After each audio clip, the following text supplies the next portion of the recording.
మీ business ఏదైనా మీ ఊర్లో promotion చేయాలంటే అది సుమన్ టీవీతోనే సాధ్యం. ఇప్పుడే సంప్రదించండి. నమస్తే, వెల్కమ్ టు సుమన్ టీవీ. నేను శివరాజ్ శంకర్. ప్రస్తుతం మనతో పాటు AP high court advocate and clinical psychologist at Guntur district police Mallela Anuradha Naidu గారు ప్రస్తుతం మనతో పాటు ఉన్నారు. నమస్కారం మేడం. నమస్తే అండి. ఇప్పుడు చాలా మంది క్లినికల్ స్టడీ చేశారు. రేప్ చేసిన వాళ్ళ స్టేట్ మైనర్స్ కానీ మేజర్స్ కానీ వాట్ ఎవర్ ఏజ్ తో సంబంధం లేకుండా okay, as per NCRB records ప్రకారం మన నేషనల్ క్రైమ్ రికార్డ్స్ బ్యూరో అని ఉంటుంది. మనం ఎప్పుడైనా సరే దాన్ని అధికారికంగా దాన్ని బేస్ చేసుకొని మనం మాట్లాడాలి కాబట్టి నేను దాని ప్రకారమే మాట్లాడదలుచుకున్నాను. ఎక్కడైతే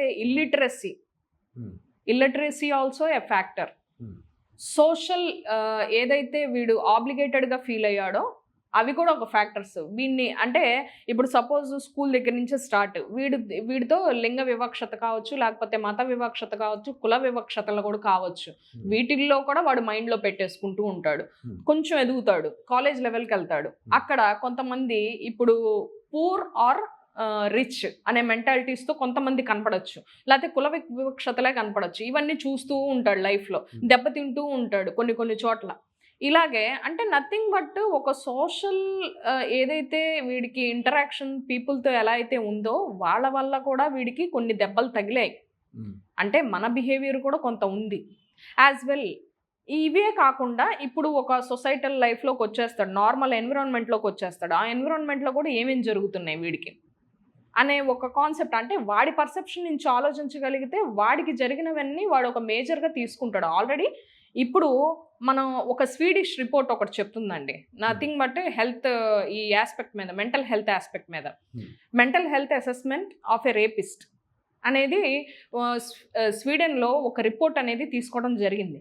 మోస్ట్ ఆఫ్ ద ఈ రేపిస్ట్ వరల్డ్ వైడ్ ఎలా అయితే ఉన్నారో వాళ్ళకట సూక్ష్మంగా కానీ లేకపోతే చిన్నగా కానీ పెద్దగా కానీ వాళ్ళకి తలలో దెబ్బలు ఉంటాయటండి. ఇదొక మేజర్ ఫ్యాక్ట్. అంటే కొంతవరకు అది కారణం, కొంతవరకు ఆల్కహాల్ అబ్యూస్ కారణం, డ్రగ్ అబ్యూస్ కారణం, ఇల్లిటరసీ కారణం, పార్న్ సైట్స్ కూడా కారణం. ఇలా నెంబర్ ఆఫ్ మనం చెప్పుకుంటూ వెళ్తూ ఉంటే వాడికి many.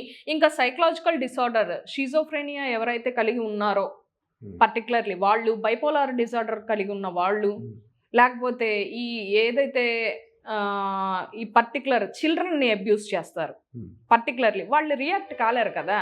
So they are very ఏమంటారంటే చాలా వీక్ విక్టిమ్స్. వాళ్ళకి వెంటనే they are predators, they behave like a predators. వెతుక్కుంటూ హాంట్ చేస్తూ ఉంటారు ఎవరు దొరుకుతారో. మీరు ఎప్పుడైనా గమనిస్తే రేప్స్ అన్నీ కూడాను పబ్లిక్ ప్లేసెస్లో ఏం జరగవండి. ఇది కూడాను నథింగ్ బట్ ఐసోలేటెడ్గా ఉంది కాబట్టే జరిగింది. ఇప్పుడు మనం ఏదైనా కేసెస్ కావచ్చు, అన్ఫార్చునేట్లీ ఫ్రమ్ కొన్ని ఇయర్స్ నుంచి మనం చూసినట్లయితే రేప్స్ అనేవి యాజ్ పర్ ఎన్సీఆర్బి రిపోర్ట్స్ ప్రకారం పెరుగుతూనే ఉన్నాయి. అండ్ యాజ్ వెల్ ఇక్కడ చూసినట్లయితే మనం ఈ మహారాష్ట్ర, ఉత్తరప్రదేశ్, రాజస్థాన్, బీహార్, జార్ఖండ్, ఇక రీసెంట్గా కేరళ కూడా యాడ్ అవుతూ ఉంది. Unfortunately this is having the highest literacy rate. అయితే కొన్ని రిపోర్ట్స్ ఏం చెప్తున్నాయంటే, అనాలిసిస్ సర్వేలు ఏం చెప్తున్నాయంటే, హై అర్బన్ పాపులేషన్ ఉన్న ప్లేసెస్లో కూడాను రేట్స్ అనేవి రెట్టింపైనయి. ఇప్పుడు కొత్తగా అలాంటి అర్బన్ సొసైటీ లైఫ్లో బ్రతికే వాళ్ళు డేట్ రేప్స్ అంటారండి. మనం రీసెంట్గా చాలా చూస్తూ ఉంటాం.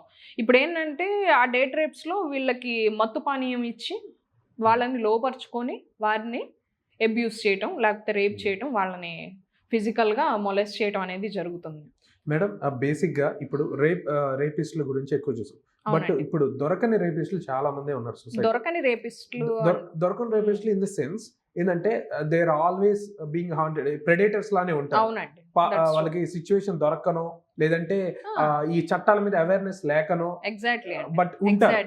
అంటే ఒక అమ్మాయిలో వాళ్ళకి సెక్సువల్ అప్పీల్ క్రియేట్ చేసే అసలు ఇది ఎలా పారామీటర్స్ ఎలా చూస్తారు?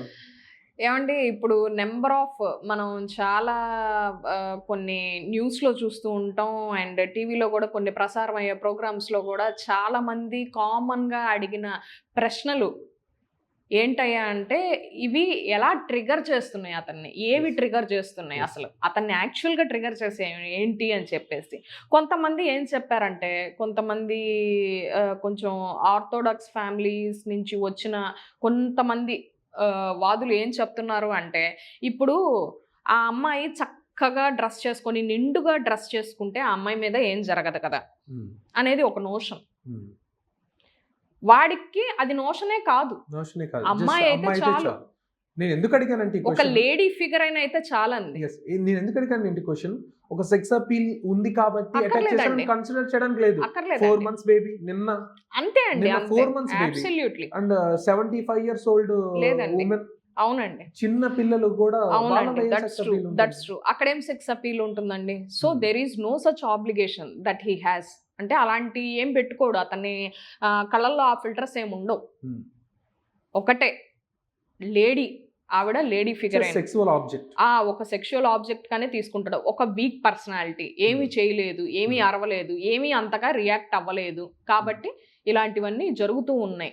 ఎస్పెషల్లీ మనం చూసినట్లయితే ఇక్కడ కొన్ని కన్సిడరేషన్లోకి తీసుకోవాలి. ఏంటి, ఎటువంటి ఫ్యాక్టర్స్ అతన్ని ట్రిగర్ చేస్తున్నాయి, ఎందుకు అతను వెంటనే ఇలాంటి పనులకి గురవుతున్నాడు అంటే ఎస్పెషల్లీ ఇవేనండి. ఏం లేదు, ఇప్పుడు సొసైటీలో వీడిని కించపరిచి డిస్క్రిమినేట్ చేసి చూపిస్తున్నారు, లేకపోతే అతనికి ఉన్న అంతకుముందు నేర ప్రవృత్తి వల్ల ఇతను ఇలా ఇలా ఇలా అని చెప్పేసి వాడిని వెనక్కి నెట్టేయటం, లేకపోతే సమాజంలో దూరంగా ఉంచడం, అవి వేరే వేరే అయినా కావచ్చు, చిన్నవి కావచ్చు, పెద్దవి కావచ్చు, వాడిని ఒక ఐసోలేటెడ్ వర్గం కింద పెట్టేయటం.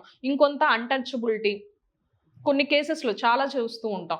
ఇంకొంతమంది ఏజ్డ్ వాళ్ళే ఉంటారండి. ఇప్పుడు సపోజ్ కతువా రేప్ కేసు కావచ్చు, జమ్మూ అండ్ కాశ్మీర్ లో కూడా ఒక కేసు జరిగింది, అజ్మీర్ రేప్ కేసు అంటారు. అక్కడ కూడా చాలా చిన్న పిల్లల్ని టార్గెట్ చేసి సామూహికంగా వాళ్ళ మీద రేప్స్ జరపడం అనేది జరిగింది కొన్ని రోజుల తరబడి. సో ఇక్కడ ఇలాంటివి చూసినట్లయితే హింసాత్మకమైనటువంటి ఘటనలు అండి. అన్ఫార్చునేట్లీ వాళ్ళు ఒక ఆ వస్తువులాగా చూసి, ఇప్పుడు ఇంకా ఢిల్లీ రేప్ కేసులో కనుక ఒక భయంకరమైన నిజాలు మనం ఇప్పటికీ దాని నుంచి బయటికి రాలేకపోతున్నాం. వాటిల్లో కనుక చూసినట్లయితే వీళ్ళు పెనట్రేషన్ జరిపిందే గాక టూల్స్, తర్వాత ఏవేవో ఇవి పెట్టడం అనేది జరిగింది. సో అంటే ఇదేనండి, పారాఫీలియా అంటారు, ఫెడోఫీలియా అంటారు. పారాఫీలియా అంటే ఈ ఆడవాళ్ళ పట్ల ఉద్రేకమైన కామంతో కూడిన, ఒక ద్వేషంతో కూడిన ఒక సైకిక్ డిసార్డర్ వాళ్ళు పెంచేసుకుంటారనమాట. ఒక దానిలో హై ఎనర్జీ అనేది ఇన్వాల్వ్ అయి ఉంటుంది.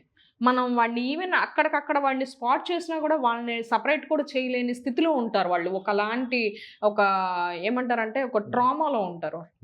అలాంటి బిహేవియర్ వాళ్ళకు ఉంటుంది. పెడోఫీలియా అంటారు. చిన్న వీళ్ళు పార్న్ సైట్స్ చూసి చూసి చూసి ఇప్పుడు ఎవరి మీద ఇవన్నీ నేను ప్రయోగించవచ్చు అంటే చిన్నపిల్లలే దొరుకుతారు target. That is called paedophilia. వాళ్ళ మీద పడి వాళ్ళని అత్యాచారం చేసి వాళ్ళని హింసించి చంపుతున్న ఘటనలు కూడా ఉన్నాయి, చిన్నపిల్లల్ని కూడా.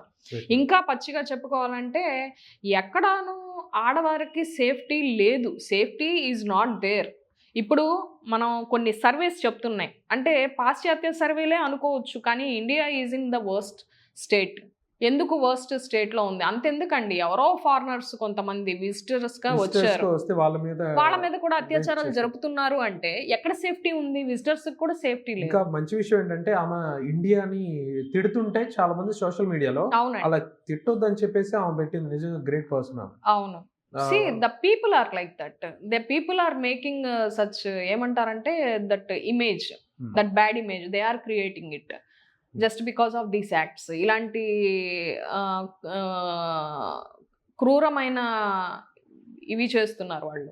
రైట్ మేడం, మీరు thank you so much. Okay అండి, థ్యాంక్ యూ సో మచ్.